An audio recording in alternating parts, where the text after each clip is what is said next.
What's going on, everyone? DelVecchio here.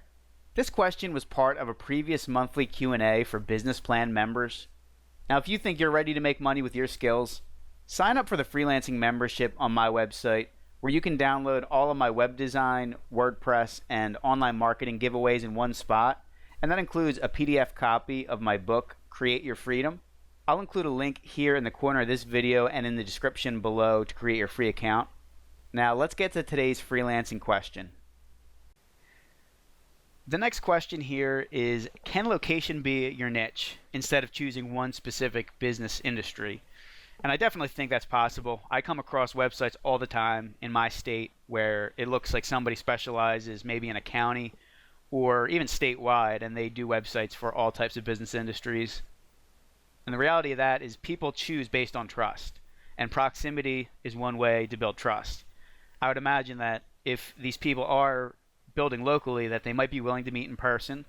And one rule of thumb that I know I've mentioned in a couple of videos, but I think when it comes to trust, there's like an order of magnitude of trust with every contact method. So if you're in person, that's going to be 10 times the amount of trust as talking to someone over the phone where they can hear your voice.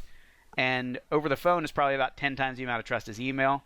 So my way to relate that to sales is if you're sending emails, you're probably going to have to contact about 100 times more people because the trust level is going to be a lot lower, and you need to do more to build that trust up from a cold email versus dropping into a business locally and potentially speaking either with a manager or owner on the spot. So if you're just getting started, I realize that it's not going to be as easy to pick one specific business type, and the reality is you might have to work with a couple of different businesses just to see how each industry operates. And frankly, that's how I came to specialize. I work mostly with contractors, and I didn't choose that from the beginning. It was because I had worked with 3 or 4 different types of businesses, and the contractor was the one who got the most value out of the website. He was actually getting more leads, and they were big jobs, roof replacement jobs, and he bothered me the least. He didn't know that much about websites, so he didn't come to me with a ton of work on a month-to-month basis. He would pretty much just send me new photos every 2 or 3 months, and that was really all we updated on the website. And the other thing about this guy is I wanted to test Google Ads, doing search advertising on Google, and it took me about 1.5 years or 2 years to convince him to do that. I'm giving you everything that I've learned and the way that I operate my business now, but you have to be flexible because I realize not everyone's like me. Not everyone's going to be interested in what I'm interested in. I do like contractors and just home hands-on work. That's interesting to me. If that isn't interesting to you, then you probably aren't going to want to work with a contractor because they're really, they are on the far end of not knowing computers. They have the most basic questions, and you could do really simple stuff.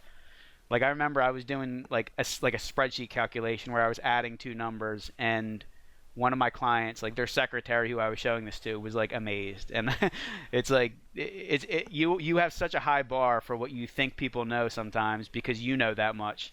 I think that's like, there's a word for it that I can't think of right now, but I guess it's almost like imposter syndrome to some degree.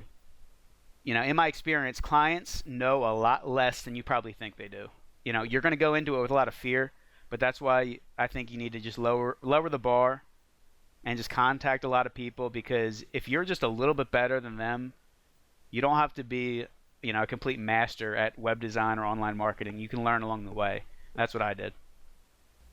So there's a sneak peek of the monthly Q&A. And if you enjoyed this video, please give it a thumbs up and subscribe to my channel for more tutorials and help as you begin your journey of working for yourself as a freelancer.